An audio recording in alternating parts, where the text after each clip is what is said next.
السلام علیکم۔ ملکی اور غیر ملکی تازہ ترین خبروں اور کرنٹ ایشو سے باخبر رہنے کے لیے ہمارا چینل سبسکرائب کیجیے اور پیج لائک کیجیے۔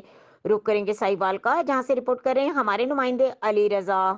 کرسمس کی تقریبات کے سلسلے میں بشپ ہاؤس میں کرسمس ڈنر کا اہتمام کیا گیا، جس میں کمشنر سائی وال، ڈی آئی جی سائی وال، ڈپٹی کمشنر سائی وال، ڈی پی او سائی وال، اے سی سائی وال سید علمدار حسین شاہ اور شیخ طارق سجاد نے شرکت کی۔ بشپ ابراہم عظیم ڈینیل نے میزبانی کے فرائض انجام دیے۔ پاسٹر پیٹر عمران، پاسٹر آرتھل Daniel, pastor Azam Jan, pastor براکل طالب، ایلڈر دل برجانی، elder Ayub, elder John William Inam Daniel بھی تقریب میں شامل ہوئے۔ مزید خبروں اور اپڈیٹ کے لیے دیکھتے رہیں کے نیوز چینل انٹرنیشنل۔